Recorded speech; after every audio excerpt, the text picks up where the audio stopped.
మనకున్నటువంటి షోడశ కర్మలు అంటే సనాతన ధర్మంలో పుట్టినవాడు పుట్టినప్పటి పురుడు నుండి అంత్యేష్టి వరకు 16 కర్మలు చేయవలసిందే. ఆ 16 కర్మలలో ఒకటిగా పుట్టు వెంట్రుకలు, తలనీలాలు అని అంటుంటాం. పుట్టినప్పుడు మన పెద్దలు చెప్పేటువంటి ఒక మాట ఏంటి అంటే, మనకింకా పూర్వజన్మ స్మృతులు ఉంటాయట. ఆ పూర్వజన్మ స్మృతులన్నీ మర్చిపోవడానికి ఒకసారి పుట్టు వెంట్రుకలు తీయాలి అంటారు.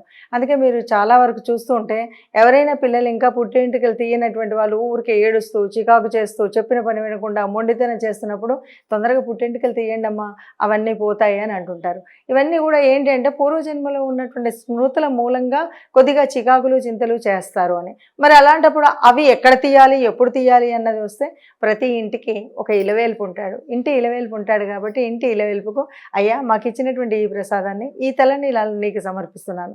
అయితే ఒక మాట ఇందులో, తలనీలాలు సమర్పించడం అంటే ఏంటంటే నీకున్నటువంటి అన్ని రకాల అష్టైశ్వర్యాలను అర్పించినటువంటి విలువ తలనీలాలు ఇస్తే వస్తుందట.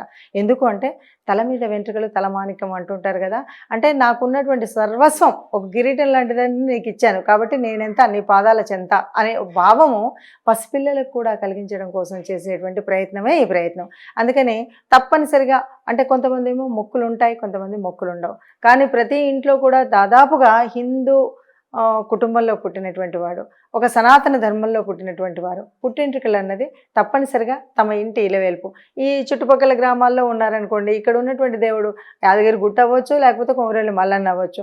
లేదు నాకు తిరుమల తిరుపతి దేవస్థానంలోనే తిరుపతి దేవుడే మా ఇంటి ఇలవేల్పు అంటే అక్కడికి వెళ్తారు. ఒక్కొక్కరు ఎవరి ఇంటి యొక్క ఇలవేల్పు ఉంటే ఆ ఇంటి ఇలవేల్పు. అలా కాదు మాకు ఎవరూ లేరు కానీ ఒక పెద్ద దేవుడి దగ్గరికి వెళ్ళాలి, అక్కడికి వెళ్ళినప్పుడు ఇస్తూ ఉంటారు.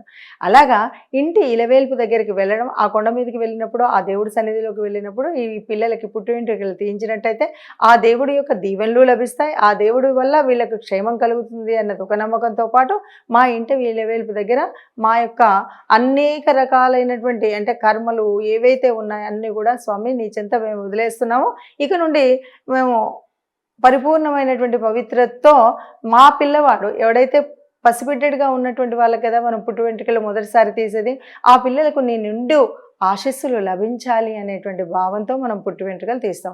ఇది మొక్కు ఉంటేనా ఉండకపోతేనా అంటే ఒక్కొక్కసారి ఏమవుతుంది అంటే కొంతమంది తల్లులు ఏదైనా ఇబ్బంది వచ్చినప్పుడు పుట్టు వెంట్రుకలు స్వామి నీ దగ్గర తీస్తానని వాళ్ళ ఇంటి ఇలవేల్పు కాకుండా ఇంకొక దేవుడి దగ్గర కూడా మొక్కుతూ ఉంటారు. అలాంటప్పుడు ఆ దేవుడి దగ్గరికి ప్రత్యేకంగా వెళ్ళి తీయడం అనేటువంటిది. లేదంటే అలా తీయకపోతే ఇంకా చికాకు చేస్తారు. ఇవన్నీ కూడా నమ్మకాల నిజాలా అంటే కొంతవరకు మనము పూర్వజన్మను నమ్మేటువంటి సంస్కృతి మనది. దాంతోపాటు మనకున్నటువంటి షోడశ కర్మల్లో అన్ని కర్మలను సరిగ్గా సక్రమంగా తీర్చాలి అనేటువంటి ఒక భావన ఉన్నటువంటి వారు హిందువులు. కాబట్టి ఇవన్నీ తప్పనిసరిగా పుట్టు వెంట్రుకలు తీయవలసిందే. ఎక్కడ ఏమిటి అంటే ఇంటి ఇలవేల్పు దగ్గర, మొక్కుకున్న మన దేవుడి దగ్గర, ఎవరి దగ్గరైనా తీయొచ్చు. లేదు నాకు మొక్కు లేదు, మొక్కు లేకపోయినా దేవుడి యొక్క దీవెన కావాలి అన్నప్పుడు కూడా మనం ఏ దేవుడు కనపడితే ఆ దేవుడి దగ్గర తలనీలాలు ఇచ్చి పిల్లలకి నిండు నూరేళ్ళు ఆరోగ్యంగా ఉండాలి అనేటువంటి ఆశీస్సులు ఆ స్వామి చేత మనం కోరుకుంటూ ఉంటాం.